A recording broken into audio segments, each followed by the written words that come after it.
Passamos agora ao Fernando Paes, que é diretor executivo da Associação Nacional dos Transportadores Ferroviários.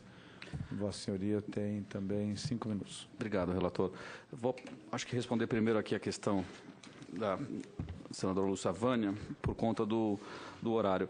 A respeito da tarifa, só para complementar a fala do Alexandre Porto, para a gente poder ter uma situação melhor, os trechos que hoje não têm viabilidade econômica acabam fazendo com que a concessionária tenha um custo muito alto de manutenção.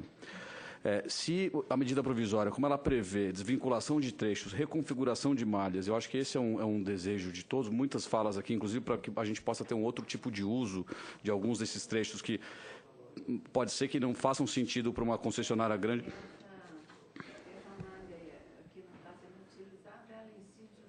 Ela incide no preço porque a manutenção da malha toda, enfim, ela acaba onerando demais e os trechos que têm uma viabilidade econômica maior acabam tendo um preço, pagando pelo preço dos trechos de baixa viabilidade. A medida provisória prevê isso e a prorrogação da Malha Paulista, que a NTT está conduzindo, que eu cito mais aqui porque é o processo mais avançado, ela prevê que se faça um estudo de viabilidade desses trechos e que, ao final, depois desses estudos, que o governo decida se esse trecho continua sob a concessão ou se ele vai ser desvinculado e poderá ser, enfim, em primeiro lugar, vamos tentar um outro uso para esse trecho para depois, enfim, para reinseri-lo na malha ferroviária. A respeito aqui da questão da redução da malha, que foi uma outra questão que foi colocada, a mesma questão, isso está ligado à questão da viabilidade econômica ou não dos trechos, né? É evidente que redução de malha ferroviária não é algo, o Brasil precisa de uma malha ferroviária maior do que ele tem hoje, não menor. A densidade da malha ferroviária brasileira era muito menor quando comparada a outros países, inclusive países do mesmo nível de desenvolvimento do Brasil. Mas os trechos que não tiverem viabilidade econômica, de fato, a gente precisa buscar um uso racional para esses trechos, né? Porque hoje esses trechos acabam impactando a concessão como um todo e acabam penalizando todos os usuários. Então, isso é o momento desses estudos serem feitos para que a gente possa ter uma resposta convincente para a sociedade. Tá? Eu queria aqui trazer alguns dados interessantes também. Quando a gente fala da desestatização, os números da rede ferroviária federal eram números que preocupavam o governo. A Refesa, como a gente disse, tinha uma operação anual deficitária em 300 milhões de reais por ano, dados atualizados. Nos últimos 17 anos de existência, de 80 a 1996, a Refesa investiu 10 bilhões de reais. As ferrovias investiram mais de 50 bilhões em 20 anos. Esses dados não podem ficar esquecidos, né? Acho que ajuda um pouco a desmistificar as críticas, algumas das críticas ao processo de concessão e permite afirmar com muita tranquilidade que foi uma decisão acertada. Evidentemente que ela pode passar por melhorias, deve melhorar. Acho que a agência está fazendo um esforço nesse sentido, nesse momento de prorrogação dos contratos, mas é importante que se diga que os números são mais positivos hoje. A Malha Paulista, por exemplo, ela tinha uma capacidade de 17 milhões de toneladas úteis por ano, em 1996. Em 2016, essa capacidade era de 34 milhões de toneladas úteis. Então, algo foi feito, investimentos foram realizados. E, em 2023, a previsão com a prorrogação é que essa capacidade dobre, mais do que dobre, vá para 75 milhões de toneladas úteis. Então, é importante a gente deixar claro que essa, por exemplo, é uma das vantajosidades claras, enfim, objetivas, nesse processo de prorrogação. Respondendo aqui a uma questão também que foi levantada pelo deputado Domingos Sávio, também pelo relator Sérgio Souza, também pelo deputado Hugo Leal, a questão do direito de passagem, o Alexandre já pontuou que a prorrogação prevê regras mais claras sobre o direito de passagem.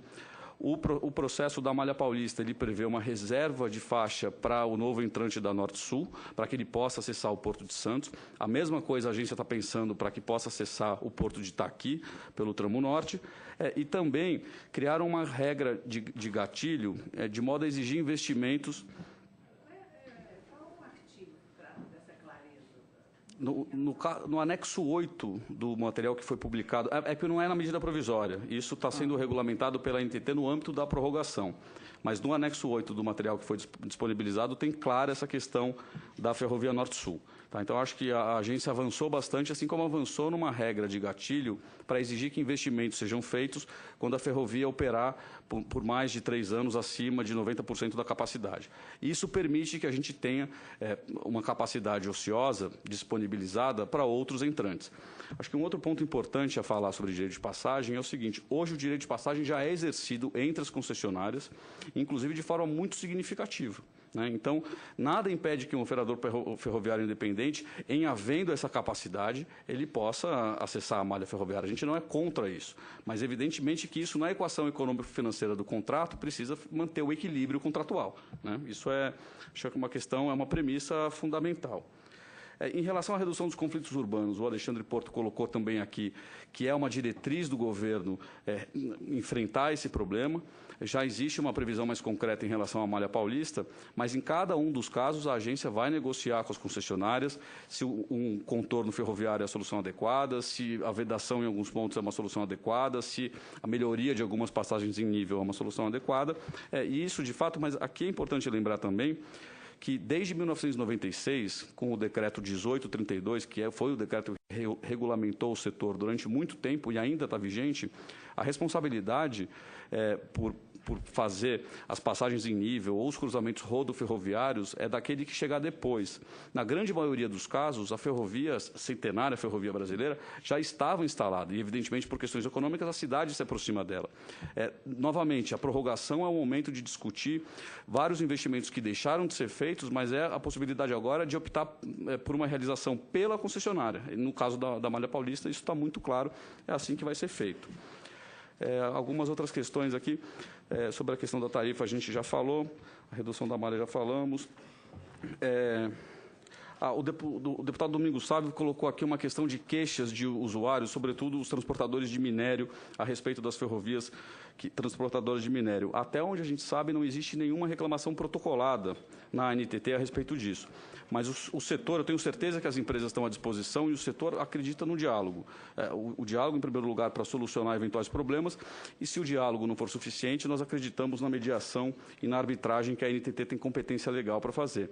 Mas, nesse caso, é importante deixar registrado que, até onde eu sei, não existe nada em nenhuma crítica formalizada.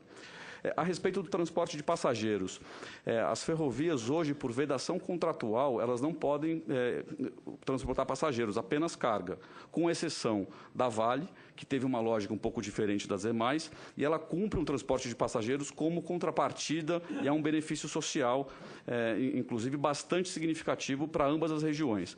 Aqui eu já entro um outro ponto que foi levantado pelo senador Wellington Fagundes sobre os benefícios sociais trazidos pelas ferrovias. Esse caso do transporte de passageiros pela Vale, por exemplo, é um exemplo excelente, porque, além do transporte propriamente dito, a empresa faz uma série de trabalhos sociais com cooperativas e organizações na região do Maranhão, na região do Pará. Eu tive a oportunidade de conhecer pessoalmente, que é um trabalho de impacto para a população. E todas as nossas associadas, as concessionárias das ferrovias, têm uma série de atividades sociais em benefício dos entornos onde elas atuam, e, evidentemente, que todos os empreendimentos que exijam licenciamento ambiental também devem ter as regras de compensação definidas e muito claras nesses procedimentos. Então, os novos investimentos realizados a partir das prorrogações, aqueles que forem passíveis de licenciamento, certamente terão que tratar da questão dos benefícios em prol da sociedade.